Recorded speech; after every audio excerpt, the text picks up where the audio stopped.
Welcome, dear viewers. I'm Xnick, streaming live from Magic Duels, and I'm keeping up with my devotion series. This is the Oketra's deck, and today we're going to apply our devotion to the goddess. And thank you all for being here. I'm also trying to test whether the chat is working. So if anyone live tries to chat, it should appear on screen. Let's see quickly. Our deck is mostly going to be about producing tokens and hopefully drawing Oketra the True, the most powerful of the goddess and gods from Amonkhet, in my opinion, because she's a 3/6 body with double strike, indestructible, and the condition to let her attack or block is rather easy with her because she also has the ability to create the necessary conditions, and that's pretty powerful in these gods. I think the other gods have a rougher time doing that. So let's see. We have the Sacred Cat. It's a 1-drop that has Embalm, so when this is in the graveyard we can exile it and it becomes a mummy token zombie and has lifelink. That is good. Cartouche of Solidarity, full 4 copies, because it gives +1/+1 first strike and gives us a token with vigilance when we enchant one of our creatures. Hungry Militia Captain, the start of any token deck, because we can turn into Westveil Cult Leader that keeps producing tokens and has power equal to the number of creatures. SRAM, because we are going to be running some auras and the drawing aspect is desirable because we have only one single Oketra. And by the way, sorry, because I'm going to call her Oketra. I could try to say Oketra or something else, but it's going to be Oketra. Sorry, guys. Lowrider, I think this is one of the most powerful white creatures that can turn into it. Rise as 1, first strike, trample, and lifelink 4/4 for 2 mana. Anointer Priest, ideal for the tokens deck because it can give us 1 life whenever a token enters the battlefield, and she also can become a mummy token, zombie human cleric, by embalming when she's in the graveyard. The embalm cost here is a bit prohibitive at times, but worth it if you can cast that. Conviction, this one synergizes extremely well with SRAM. We can, for 2 mana, enchant a creature, give a bunch of toughness, and also we can cast this spell over and over by returning it to our hand, and that means that if we get the mana to afford that, SRAM and Conviction is going to draw us lots and lots of cards. Bygone Bishop, giving us the clues, and the clues are going to give us the draws. Master Trinketeer, a single copy, but also as Oketra he can produce tokens out of the mana, and also it's going to be able to pump our servos and Thopters that we have a few going on. 1 copy of Blessed Spirits, because okay, we are already having lots of enchantments, so might be worth it, and of course also has synergy with Conviction.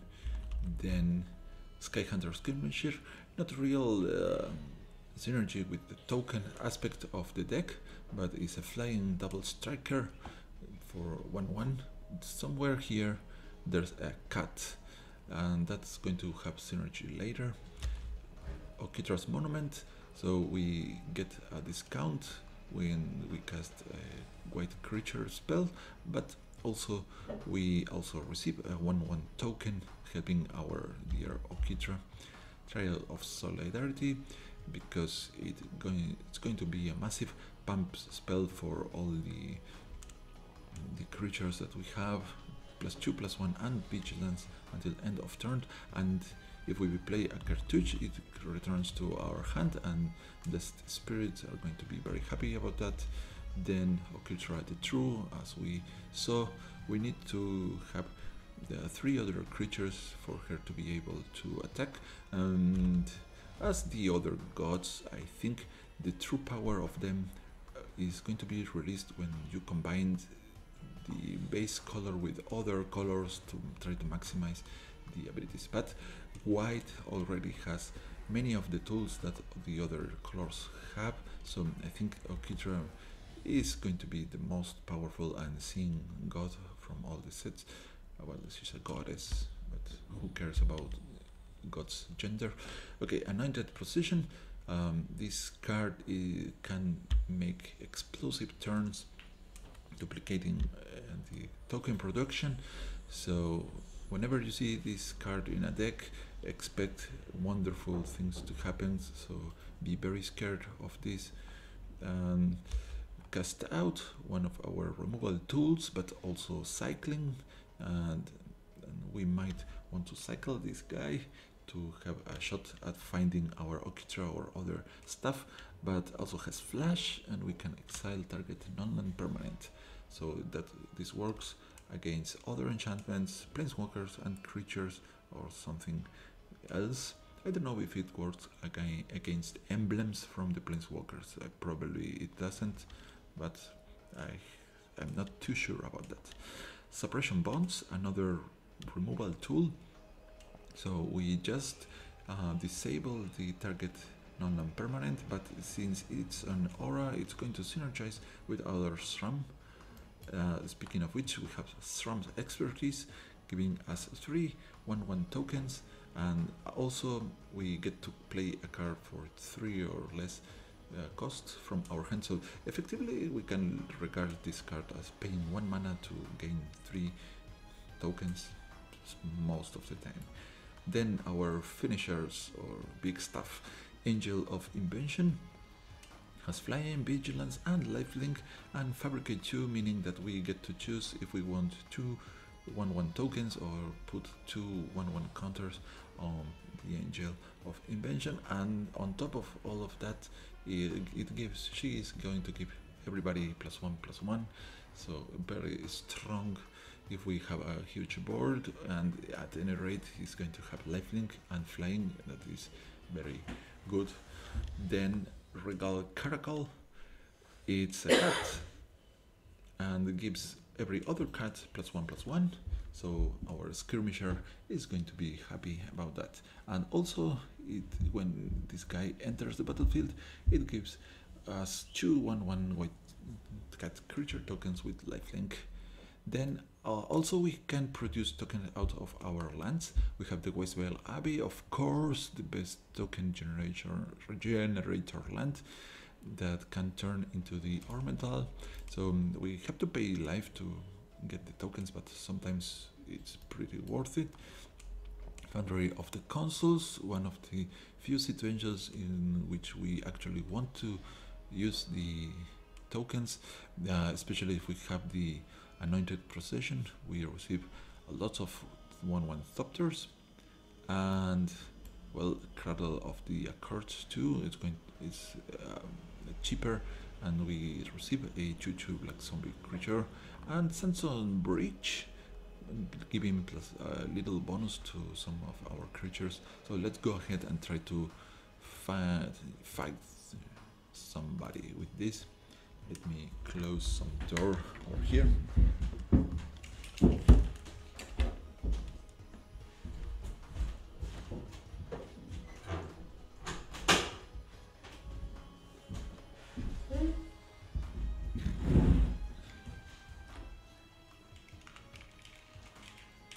Alright, we apparently are going to be facing a similar deck to ours, but probably runs white and some other color, maybe blue. So 1 land.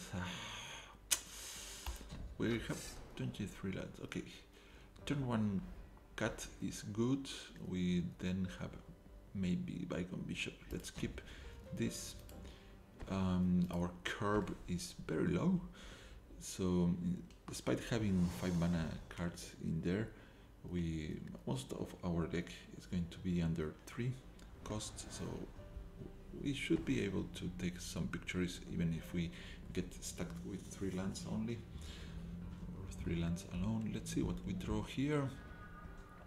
Westvale Abbey, it's going to let me play the Bygone Bishop later. Let's swing for 1. Opponent playing with white and red, So this is going to be a race, I guess. He's going to be aggressive. Most likely, we don't know yet. That means, well, do I play the secret cat? Because I can save the cat to get a clue out of the bishop, but probably that's a bit slow for our likings. Let's go with you. We still have by bishop and swarm. We shouldn't be that greedy. And then if we get to play our caracal at some point, these two receive the +1/+1 bonus and become 2/2s. So here this guy, so maybe the opponent has a haste vehicle, and this is good against vehicles, and also it's going to help our SRAM. So let's first I guess I attack with just one of them and see, well, even if, let's send both. No, no. I don't expect the opponent blocking this cat or the other one. Let's leave this at defense, and now our bishop. Now red-white with vehicles probably has some removal tool that can kill our bygone bishop, but still is our best play. So hopefully we pull out some lands and can develop our higher cost cards. So black 2. So this is a major vehicles, probably no attacks for sure. So no removal yet. We have to look out for fatal pushes and what's the name? The name. Oh, well, I forgot the name. Okay, I can drop Swarm and crack the clue or cast suppression bonds, but of course I prefer to use the bonds after having Swarm out, so I should be attacking here with these two. Twin Bolt could kill our cats, but then the cat, we get to embalm them from the graveyard. Alright, I'm going to drop SRAM here and leave mana open. Probably we just want to open this clue, but the opponent does not know what our cards are, so there's no rush into activating clue token now. So that we don't want to give the opponent the information. Let's see now how he responds. Walking Ballista is interesting. We could do the suppression bonds on the Ballista. That's kind of cool. Let's see what we draw. This is not going to attack. Oh yes, conviction. Now, choices. We, what are we going to do now? Oh man. So I think we just want to keep drawing our cards, and that Walking Ballista could take care of our cats. So therefore we are going to suppression bonds the Walking Ballista and draw out of SRAM. Ping and ping, probably. Or maybe kill SRAM. Let's see what happens. Either way, our Caracal is going to be wonderful later.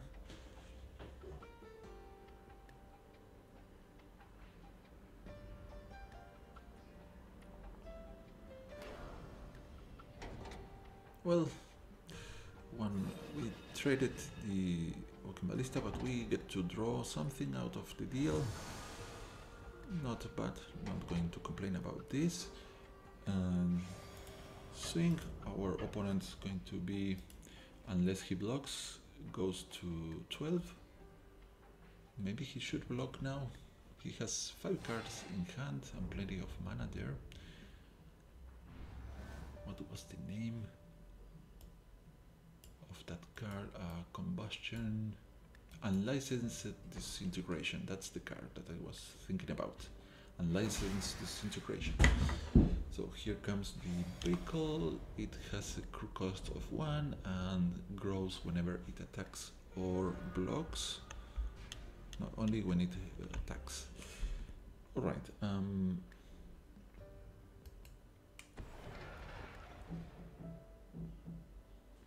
So we are close to being able to open our West Vale Abbey here. If we attack here, we meet with the 4/4 blocker. So let's go ahead with the Caracal only.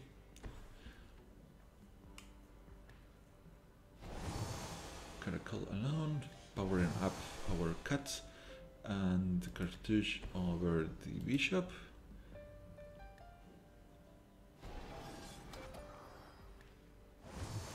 So now we are at 24 life and no sign of Oketra yet. Too bad, but I think we are going to be winning here before she shows up. We can flip our West Vale Abbey next turn, and the opponent will need what? What can save the opponent? He needs some flyer to stop the orbital, and then after he can survive the attack, he needs to excite it. That's not easy to accomplish, even with 6 mana and a deck that runs the Walking Ballista and vehicles.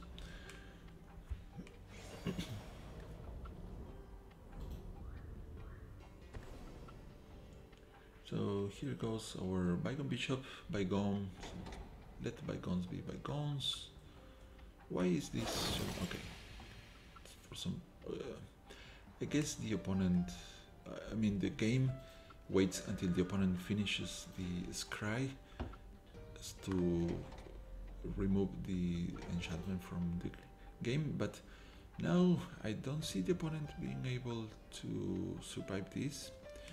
So let's take away all of this. The 1/1/2.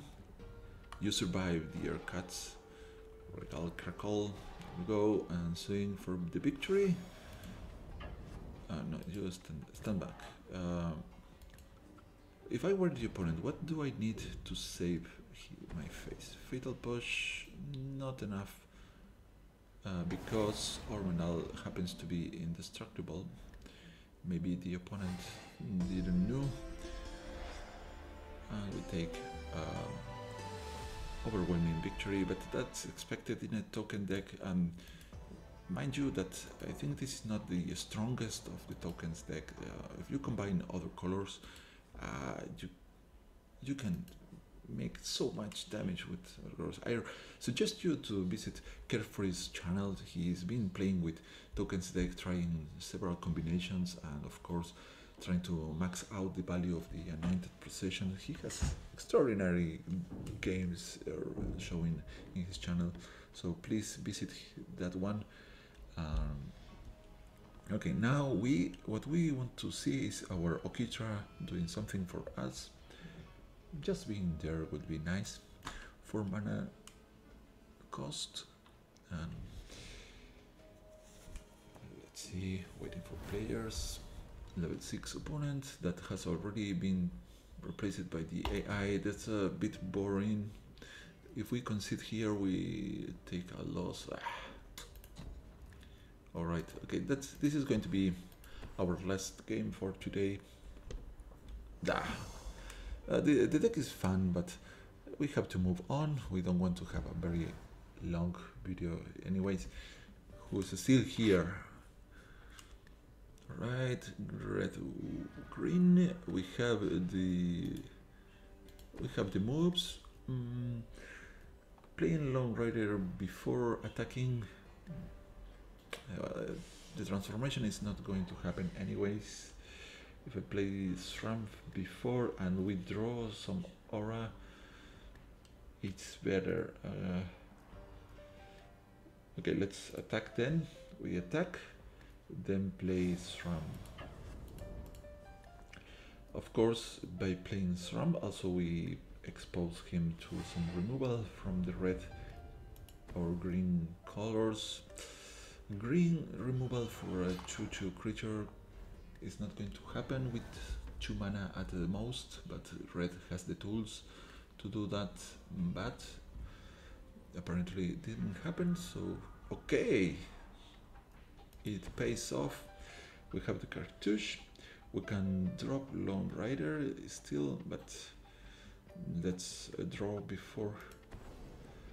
Do we cartouche our SRAM? Maybe yes, SRAM, because it's going to help him survive the red removal tools. Of course, by playing the enchantment on the cat, it would help our Lone Rider transformation, but I think we have to value the SRAM most.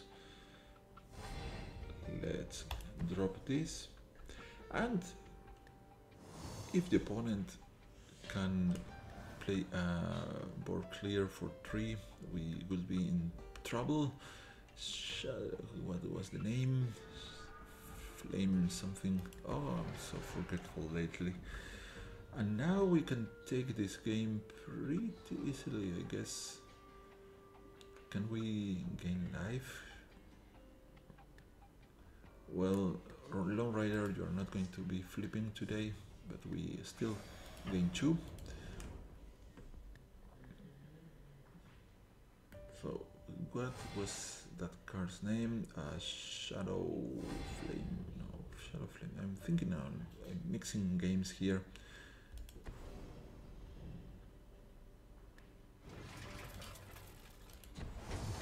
Okay, unless the opponent can destroy all our board, he's dead next turn. Too quick of a game.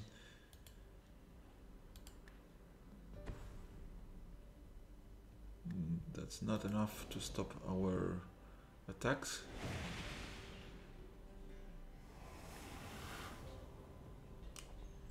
And even this, oh boy.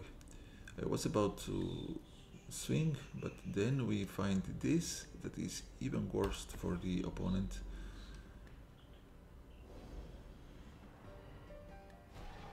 That this we add 2 for each creature, so that card alone has just now added 5, 8 times 2, 16 damage out of the trial. And that picture, on top of that, everybody got vigilance. That's just drastic. So Oketra, we never got to see her in play, but at any rate, I think if we had her, we still won, of course, but we would have fun. But okay, that's going to be it for today. I hope you have enjoyed, and next time we're going to be seeing one of the other devotion decks. And just a quick look, let's think about what will have Oketra have done for us. So 3/6, we just drop all the enchantments on her. She's indestructible, so it's to remove her, the opponent has to exile her or forces to sacrifice the Oketra, and the token generation gets doubled with the Enacted Procession. We can also combat trick the opponent by having only 2 creatures other than Oketra on play and 4 mana up open. Then when he swings, we create 1, and then we can suddenly block with the Oketra that is indestructible and has double strike. And having 4 mana up also means that we have the cast out available. Yeah, that's cool. Also, with the mana available, we can look into maybe activating Westvale Abbey or Foundry of the Consuls, of Cradle of the Accursed. Yeah, so this deck has interesting issues. We can create tokens with the Trinketeer, we can bounce Conviction back to our hand, we can, well, the Embalm also, but we can only Embalm at sorcery speed, so that's not a combat trick. but yeah, overall this deck should be doing better than our Kefnet deck, which it's actually both, I think both are pretty fun. So until next time, sayonara!